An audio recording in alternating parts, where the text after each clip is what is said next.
Hey, don't rage quit bro here, bringing you a video guide on how I typically league start and play through the campaign. This video series will be with the Witch class. I will be making a video for each act, and then also a video that compiles them all into one big video as well. Firstly, while leveling and campaigning, I typically use a skill tree and gym setup that is completely different from what my league starter will be. I just respec points once I'm ready to switch over. I do play softcore, so I mostly maximize damage and get a little bit of life here and there to prevent most or all of the one-shots. We start off on the beach and we have to basic attack our first mob after picking up the wand to get our first skill gem. After socketing it, I set my left click to move only and will never basic attack again. We can just run through this zone, not killing anything.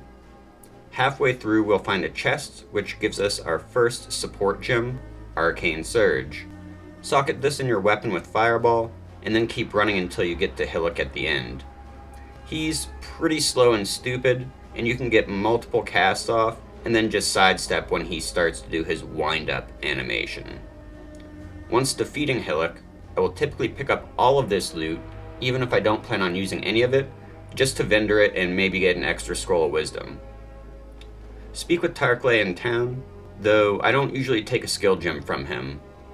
Go back to Nessa and purchase Purifying Flame. Socket this in instead of Fireball, and then proceed to the coast.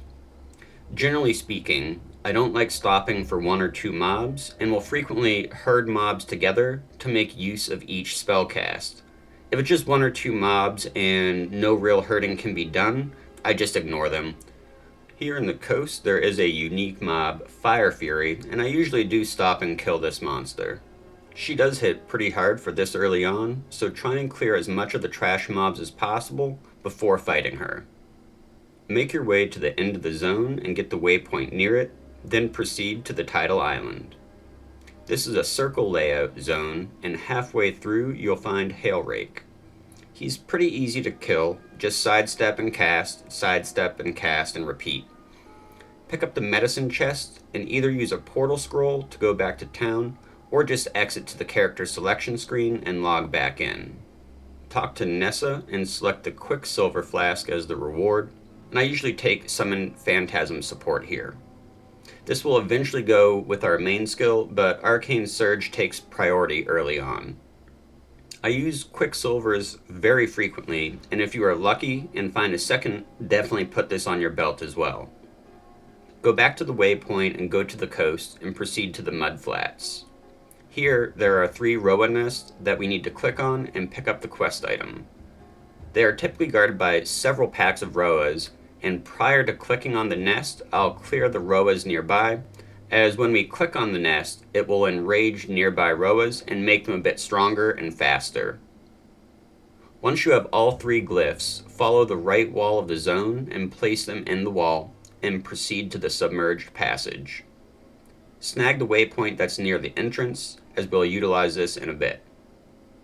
There are 2 exits in this zone, one going to the ledge and one going to the flooded depths. We want to go to the flooded depths first, as this quest will give us a skill point. Make your way through this zone and you'll fight the Dweller of the Deep at the end. Once defeating him, either use a portal scroll to go back to town or use the logout method to get back to town. Speak with Tarkley and we'll collect our gem reward. Take either Frostbomb or Orb of Storms, as well as Frostblink, then also collect our skill point reward as well. Talk to Nessa and grab the other skill, Frostbomb or Orb of Storms, whichever you didn't get as a reward, and I usually snag Summon Holy Relic from her as well, for a small amount of life regen. Additionally, we'll want to purchase Holy Flame Totem from her as well. Head back to the waypoint and go to the submerged passage, but this time we'll take the exit to the ledge. This is a pretty linear zone with a waypoint and a unique totem boss, Kudoku. I typically stop and kill him on the way. Now that we are getting more skills, I'll briefly touch on this. Socket colors and links take priority over most mods you get early on, and we'll mostly want blue sockets and 1 to 2 red sockets. Move speed on your boots will be the priority mod to look for when you pick up boots and identify them. Prior to the end of Act 1, where we get our next main skill gem, I'll frequently use multiple of our skills, Frost Bomb, Orb of Storms, Purifying Flame, and Flame Totem, throughout the act while killing packs of mobs. Keep moving forward until you reach the exit of the zone to the climb, and similar to the previous area, this is also pretty linear with a waypoint and a couple unique mobs along the way, and I usually stop and kill both of these as well. Generally speaking, if I encounter these unique mobs along the way, I'm going to stop and kill them for the potential leveling loot they may drop, but I'm not going to go out of my way to find them and hunt them down. Once you find the next exit to the lower prison, the waypoint is nearby, and we want to take that and go back to town. Talk to Nessa and select added lightning damage as your reward, and I usually buy a second added lightning damage as well. Go back to the lower prison, and before making your way to the upper prison, there is our first trial of ascendancy here. Make your way through this and be sure to click on the ascendancy plaque at the end to get credit, and then take the portal that it spawns to go back to the start. Finish going through the zone and get to the upper prison next. There isn't much here except for Sawbones, another unique mob, and if you find him, go ahead and kill him. Then we'll proceed and get to the next area, the Warden's Quarters. This is pretty linear as well, but one small tip is you can find the correct path to Brutus simply by following the trail of blood on the floor. He's pretty easy to fight for us being a range character. The only ability that really hurts is when he slams the ground 3 times in a row for AoE damage near him. After killing Brutus, leave the area to go to the prisoner's gate, and there's a waypoint right off the bat. Go back to town and talk to Tarkley and snag Clarity for your reward. Then go to Nessa and purchase Flame Dash to replace Frostblink with. Take the waypoint back to the prisoner's gate. There isn't much here either except a couple unique mobs. If you find them, go ahead and kill them. Otherwise, just proceed to the next exit, to the Shipyard Graveyard. There is a waypoint pretty close to the start, and we'll want to snag this. We'll look for one of the 2 exits here, and if you find Cavern of Wrath first, go ahead and take this and go back to town. Talk to Nessa and snag Arc for your reward, and this will be your new main skill. Once I have Arc, I typically just use this for killing mobs throughout the campaign, and if I come across a strong box or a rare mob, I might use some of our other damage dealers as well to help with the clear speed. Take the waypoint back to the Cavern of Wrath and go back to the Shipyard Graveyard and look for the other exit, to the Shipyard Graveyard Cave. Typically it's fairly close to the cavern exit.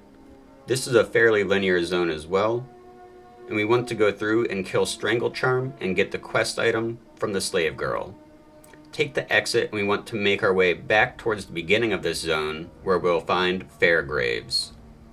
Talk to him, kill the ads that he spawns, then kill him and go back to town. Talk to Bestel and we'll get our skill point reward from the Shipyard Graveyard Cave quest. We'll take the waypoint back to the Cavern of Wrath. This is fairly linear, and there isn't much in this zone or the next zone, the Cavern of Anger, except for a couple of unique mobs. Go through these 2 zones and proceed to Merveil's Lair, and here's our first act boss. This is a 2-phase boss that is pretty easy, and I typically will use all 4 of our damage dealing skills, the Flame Totem, Orb of Storms, Frost Bomb, and Arc. Arc is great here because it will inherently kill all the ads that she spawns as you're just trying to attack the boss. Once you've defeated Merveil, take the exit to the Southern Forest, and this will bring us to Act 2. And this concludes the video for Act 1. Please leave any of your thoughts and comments below.